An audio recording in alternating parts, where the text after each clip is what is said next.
the Lone Recruiter podcast. I am not your host, Brett Clemenson. I am his marketing and social media manager, Beth O'Neill.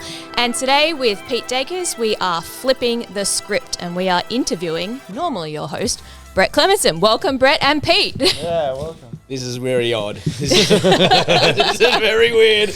I'm a complete passenger today. I haven't prepared anything. It's good. So. Well, what we're doing today is we've had quite a few of you write in over the last couple of weeks with some questions to ask the Lone Recruiter. So we've whacked those questions in a hat and we are going to be slinging them at Brett. Are we ready? Sure. This is life. You want to kick us off, Pete? Sure. Let's see what we got. From Gino. If you had to start from scratch again, and with the benefit of hindsight, what would you do differently, if anything? That's a big question. Yeah. And a really tough question, because I'm assuming when I say would start again, we're talking about a recruitment agency. Yeah. We were pretty darn lucky when we hit the ground running, and it was almost our curse was a blessing in that I had a massive non-compete clause in my contract, which forced me to go and hunt for a new market, which is why I think I'm so good at finding new markets now. But what would I do differently? I don't know if I would do anything differently. I mean, the smartest thing I think I did was I got you very quickly, and we ran at it with a whole mentality of you keep me on the phone, you do everything that keeps me on the phone. Like, that was smart. And I think what I would probably do differently would be maybe hire people quicker, because it's so nerve-wracking the first time you go to hire proper like billers and recruiters, because you think, oh my God, like I have to now pay all this money. I've got to now get an office to house them. And I remember someone just saying to me, yes, but is it a false saving not spending that money? If you know that they're going to make you money, isn't that a false saving? So it took a while for me to get there. And I think the other thing I would do differently is I wouldn't try and do everything myself when I started. What I mean by that is the accounting stuff. And I've touched on this before, but... Massive false saving. Oh, massive false saving. I wish from day one I just said to the accountant, you're my bookkeeper, because keeping track of receipts and you think you're saving money. Yeah. You just aren't. You're just slowing yourself down from getting to your desk to bill quicker. So maybe I'd tweak it. Yeah. I don't think I'd change it, but I would definitely tweak it. Yeah, it's hire people you trust. Yes. And just get it going. Yeah, I think the hiring people straight up. Like, we see what we do now, and you always need more hands. Yes. Always. Yes. I think it was a good one to kick us off. Jeez. All right, from James. How do you deal with a client that is just completely stonewalling you that you need to work with? You have to work with them, because my first resolve to a client that stonewalls you is, well, I don't need to work with you, so see you later. Get another client. But that's the important part there, is that maybe I'm lucky, but I'm at a point now in life where I just don't need negativity. I don't need difficult clients. I really don't. And so if I had a client, my first question would be, do I need this client? Because the moment that you don't need them, I can tell you now that energy will almost flip. The moment they start feeling you pull away and they think that hang on, I actually do need you, the dynamic might shift straight up, right? Totally. How many times have I say, like, let's just fire them as a client. We don't need them. Yeah. Don't worry about it. Don't worry about the invoice that they're not paying. Don't worry about, not getting, just let's headhunt from them. That's fine. Yeah, it has to be a partnership.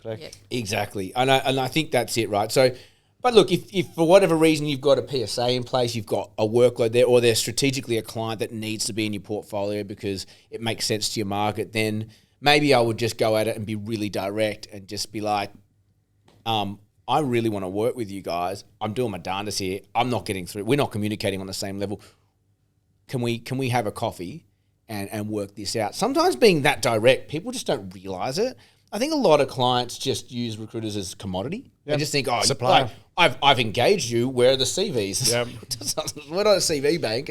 I mean, we are, but we're not. It's so hard to find talent. Yeah. And I think that stonewalling comes from a place of, I don't need you. And maybe that's it as well. Maybe the client doesn't need you right now. Or maybe they've got their own internal pressures where they're being told they just can't work with you. Yeah. Finding out their pain points. Exactly. Just say, clearly I get the sense you don't need my help right now. Clearly, there's not a need for me to engage with you at the moment. can I ask you, is there anything that you can point to for that reason? Because I can see that this individual, if you're canvassing a candidate, is going to do wonders for your business, or you've asked me for this and you're just not getting back to me. I think pointing out the BS can sometimes be all it takes. Yeah. All right. Sarah, if you could offer one tip to young recruiters on how to market themselves, what is it? Face-to-face meetings, as many as you can. When you're young, it's your instinct is to hide behind your computer or even hide behind your phone. Yeah. Like, we encourage people to get on the phone, but people can hide behind their phone. We're all guilty of it. We all know the magic in the room. And when you're in that room with a client or a candidate, there's a connection. There's something real there. And if those meetings go well, which honestly, what was my first advice to you when you came over and you were like, I don't know this market. Yeah, don't know what I'm doing. Why am I going to this client meeting? I said, picture him like a dude at the pub, and all you want to do is just have fun with him. He's like, okay. Just try and chat. And that became your best client ever because you engage with them on a really just personal level. And so I think for young people coming in, trying to oversell yourself or trying to oversell your abilities is not the answer. It's actually just coming in and leveling, being young, being naive, but being there to help. Hopefully you're in an environment that can help you source these candidates, but that's it. If you're trying to sell yourself, don't try to be someone else. Just be yourself. You are young. You're inexperienced. Lean into it. Like, use that naivety. Sometimes just saying, I'm new at this. I've got a good team behind me. I'll find these people, being confident in that regard. But yeah, face-to-face. Yeah, it's a people business. I'd go face-to-face as soon as possible. And then they'll be your biggest advocates. You're 100% right as well, because that client became one of my best candidates as well. Yeah. Yeah. There you go. I just remember the one time it didn't work. Do you remember my very first client meeting with you? We won't say who the client was, but he was stonewalling. Oh, he didn't have to. He just. Oh, that was terrible. Don't know why I'm here. But we learned a lot out of that. we learned a lot. Yeah, that's the other thing is if it doesn't go well, you're going to learn a lot. That's it. Yeah. You will learn a lot. I learned a lot that day. Shannon, and I'm going to have to redact one word in this. It's a bit rude. This actually works with the conversation we just had. Who was the biggest, you've ever had to work with, candidate or client, and how did you handle it?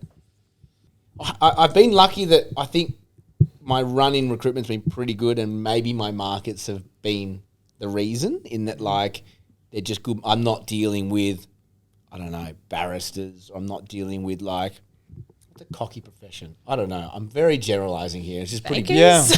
Bakers. No, Like bankers. very high level. Bankers. Bankers. Sorry, Redacted. Sorry, bakers, yeah. But, I think the only friction that has really come up is around money, and it's probably smaller companies when they just feel like maybe what you did wasn't worth the amount they're paying.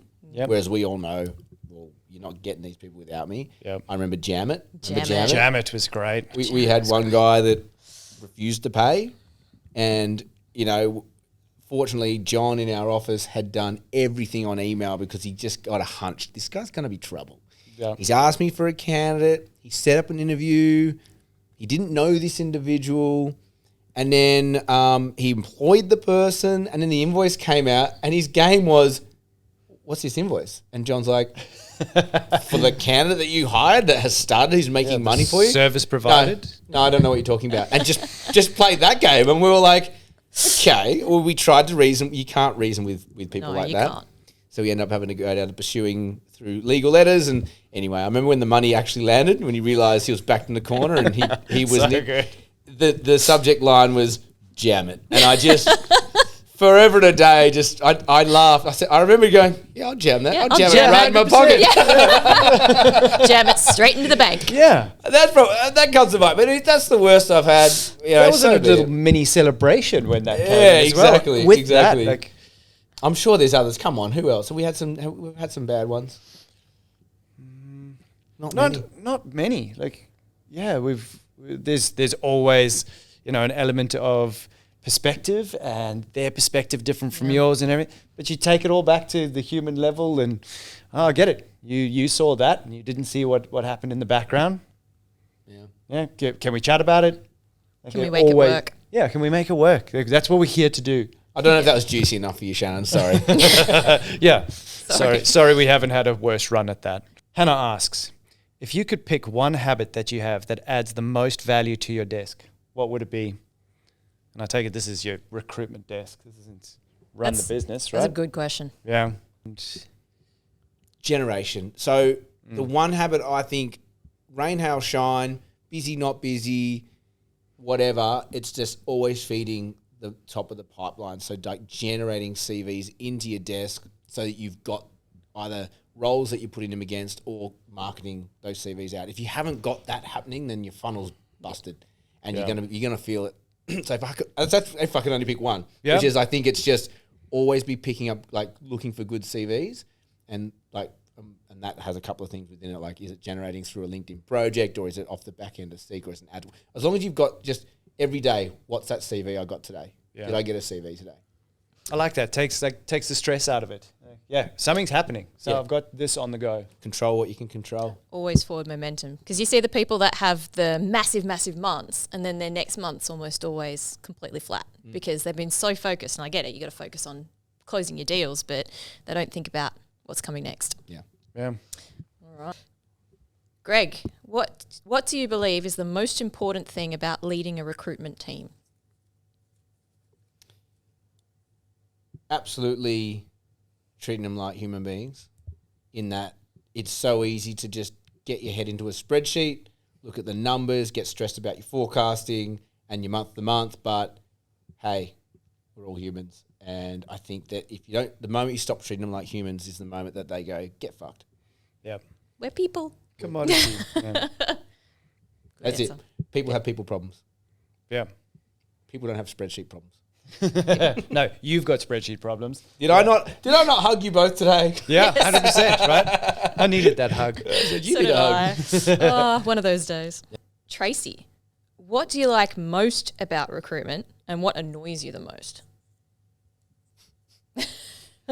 Running teams. Commissions. Not making commissions. Yes. Black and white. I think there's genuine excitement when you get someone a gig and they're pumped. It's a great feeling. Yeah. And look, at the end of the day, we do this because we're good at it. We enjoy the chase, the challenge, the strategy. We're obviously people. And the commissions really is where people start with it. But I think where it ends is that you genuinely go, I'm good at this. I can help you get a role. And I think when you get a good outcome for a client or candidate, I love that. I really do. Okay, that felt good. That felt good. And I think the thing that bugs me about recruitment is, I think when you get taken advantage of by either a client or a candidate, it happens. People just, and you learn to live with that. Just like people will just waste your time, backflip, give you terrible advice or information. Yep. But that frustrates you. When people just don't act like decent human beings. Like, oh, I've just got you 5 interviews, offers, and then you've ghosted me. Basic manners just disappear. Just tell me what you're thinking. It's all good. Yeah. You can say no to me. It's all right. Yeah. All right, let's go deeper. Can I ask you a question? Yeah. Go for it. Yeah. All right, Pete. Oh, why don't we use KPIs in our agency? Because you and I are horrible at compliance. I don't know. It's like you were talking about before with generation. If generation gives you energy, that's what you should be doing. But if you're a slave to 50 KPIs and 49 of them are sucking energy and there's only one that's giving, like you've got to, it does have to be individualistic. I get a sense that most agencies now have moved away from these really strict, stringent numbers. But I think there are still some there, and that's for those bigger agencies where they've got a lot of young people coming through. They need to go. It's there for a guide, right? 100%. Ultimately, it's a structure, yeah. Every agency has a KPI, the same one, and that's comms. Yeah. Whatever that target is, that is a KPI. And I think off the back of that, you've got to allow the individual to run the way they like to run, Right. And otherwise you're forcing them to do activities that either don't energize them or don't make sense to their desk. Imagine if I enforced Aaron-style, metrics on John's desk. Yeah. It wouldn't work. Different markets. So, different markets have different metrics and whatever. And that's why we run what's the KPI that matters the most this week to you Yeah. when we have our morning meeting. So you get to choose it because you know yourself better and where you're at. Oh, Where it's you're up to, generation. yep. I need CVs. Okay. That's your metric this week. All right, next one up. So Tegan asks, have you ever just felt like giving up? What did you do? Yes. Yeah. I think that's where having really strong sense of self comes into play, because I think everyone has weak moments particularly when you're tired, particularly when you're stressed, particularly when you're overwhelmed or overloaded. And I think I don't know when, at what point, but I became very self-aware of what's happening in my body. If I ever feel like giving up, it's not often. I'm very quick to go, that's preposterous. Why would you give up? You're going to give up and then within 2 minutes be, damn it, why did I do that? Yeah. Regret. I just stop though. If you ever feel like that, if you want to give up, that's burnout. That's your brain is not computing. You're not getting enough rest. You're not clearing out your short-term memory. Like, you aren't able to comprehend, and like your bandwidth is gone. That's where it starts, right? And I think it's about stopping, doing something that completely breaks whatever's going on in your head. Yeah, I love that. Is it jumping in ice? Is it going to the ocean? Is it going for a sprint? Is it boxing? Is it going... Go outside. You go outside. Is it getting sunburn? Like, is it something? But just something other than whatever you're doing right now. We all feel it. You know, when you sit at your desk and you're just like, I am agitated. I can't focus, whatever. Take a step back. Yeah.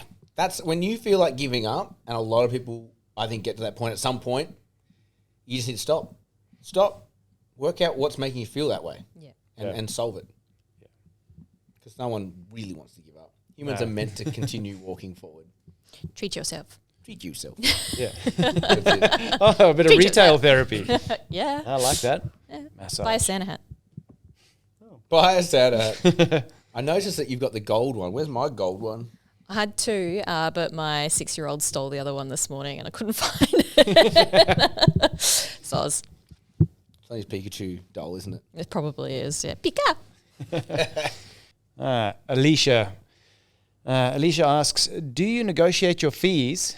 And if not, she assumes you don't, how do you overcome the most common fee objections? You've got two camps of client. One that you don't negotiate with, right? Which we have. Yep. And then you've got the other camp, which is there's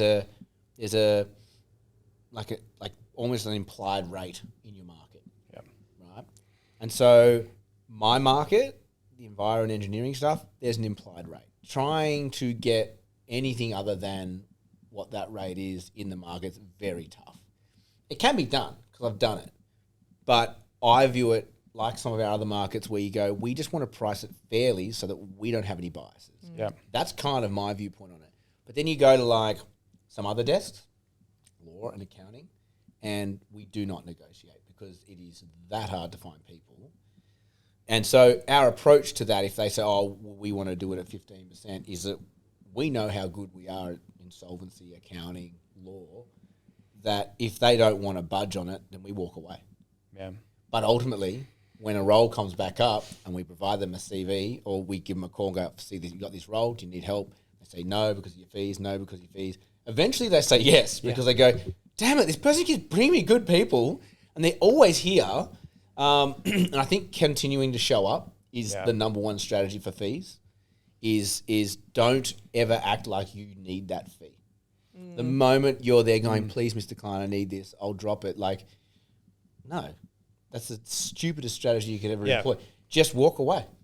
I don't need it. And eventually you'll get it. The amount of fees that have come back, like Aaron will not negotiate, like flat out. Yeah. 0% chance of negotiating with him. But because he knows that, the conversation is no.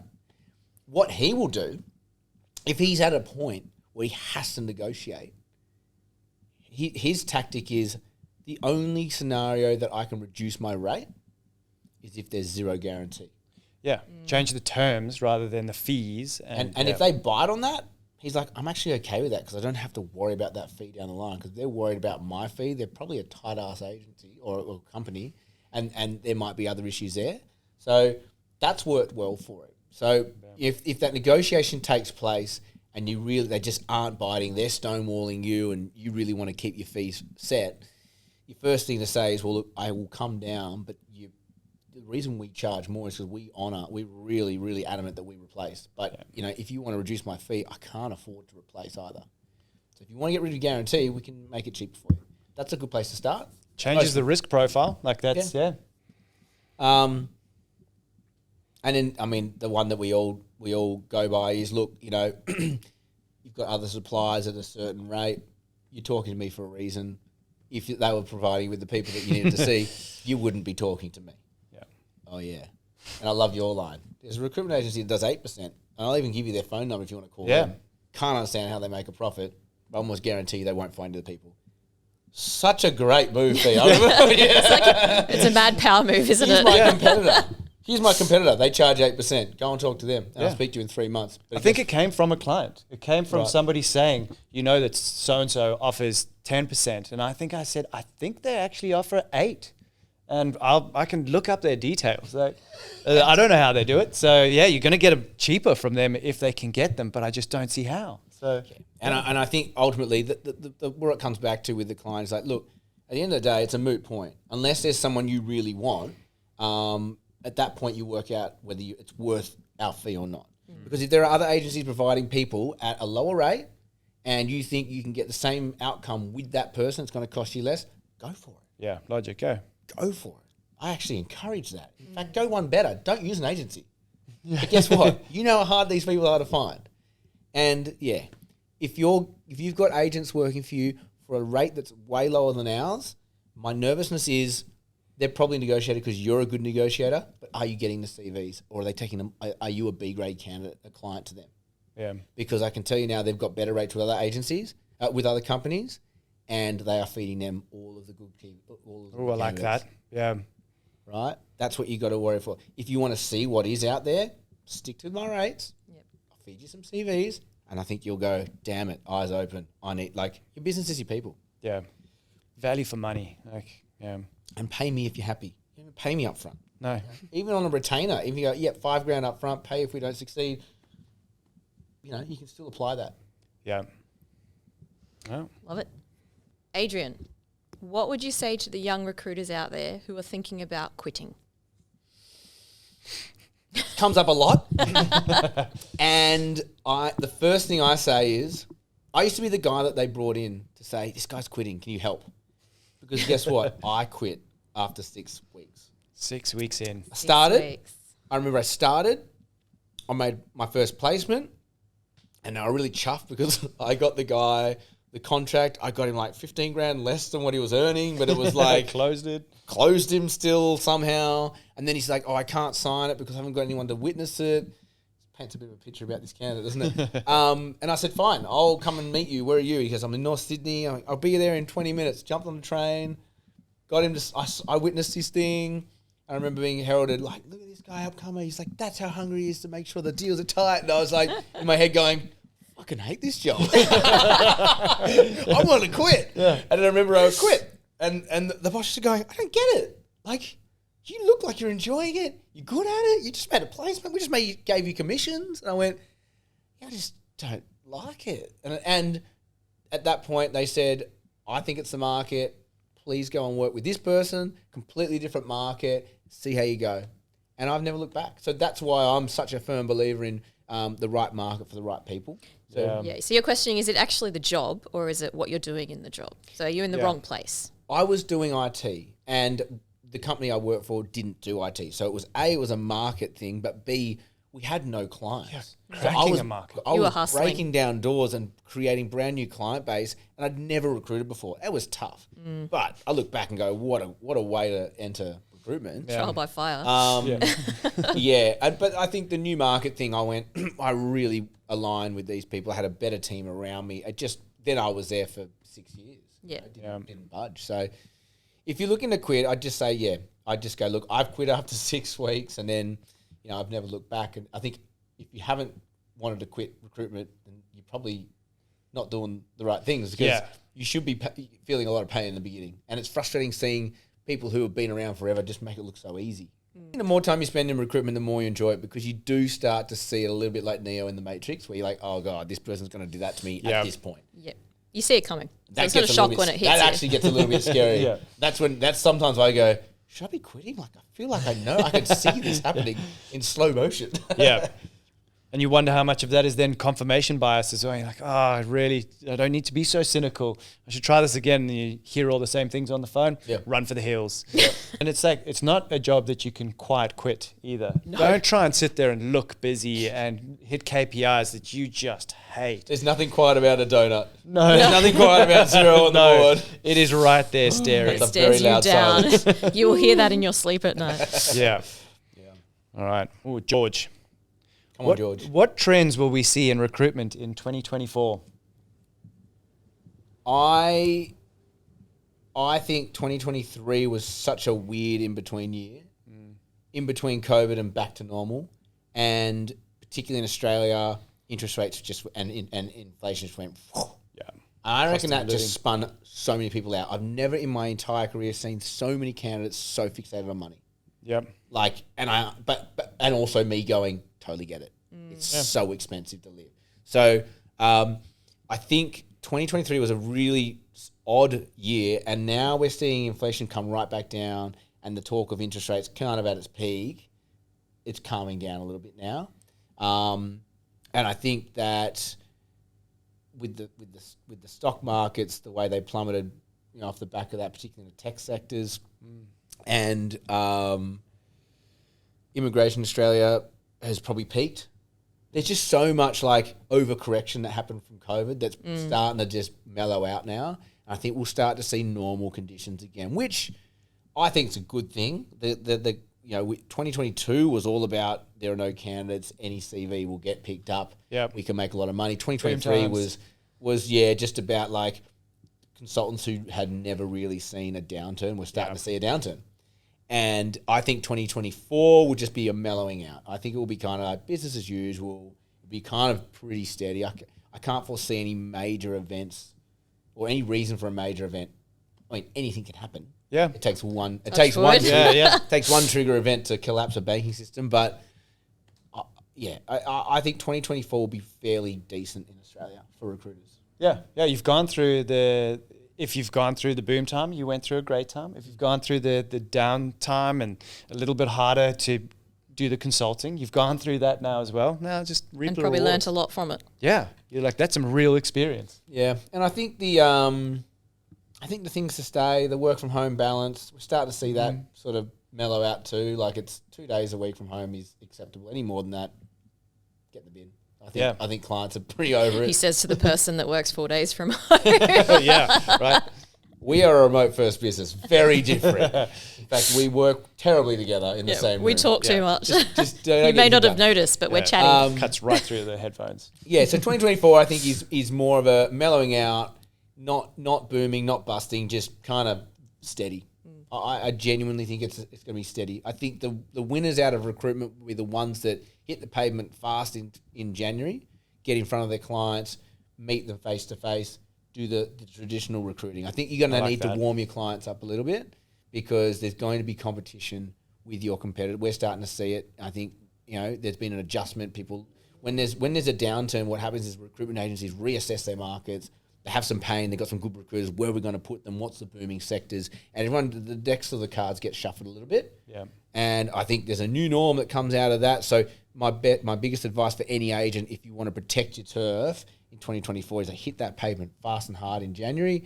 And just if you are number one in what you do, think twice about that and don't get cocky because there will be some good competition in your market. If you're in a good market, watch out. Yeah, the other markets have shifted. Okay.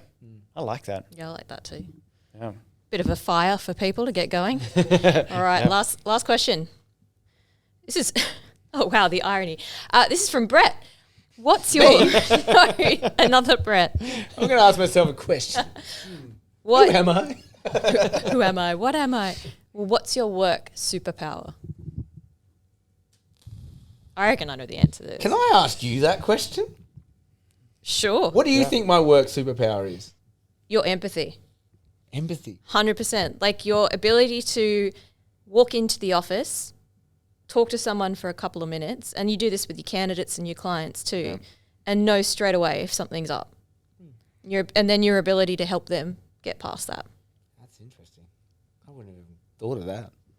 Yeah, that's what I think anyway. Yeah, it's that whole like emotional intelligence, like off the charts. Like you got to do it, but you've also got to like know when it's going too far. You're not helping. Yeah, I can see that for him.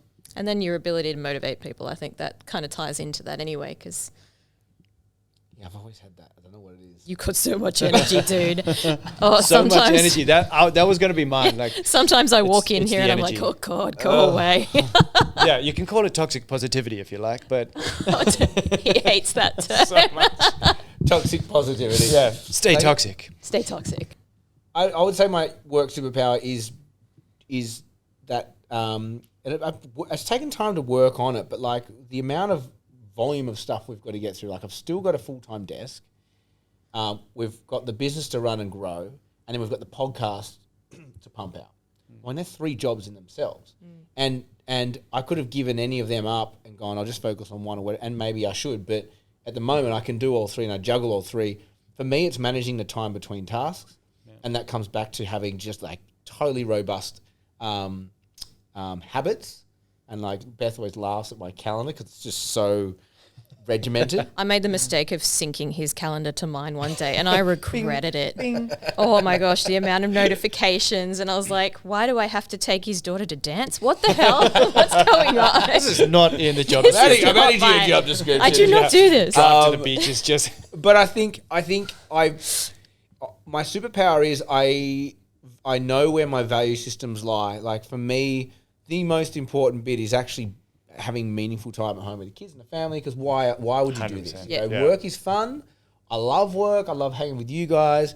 But at the end of the day, why do we all go to work? Why do we all push ourselves? Why do we all want to do what we do at work? It's to provide, right? Yeah. And it's to have a life. And you got to remember that there is no pot of gold at the end of the rainbow.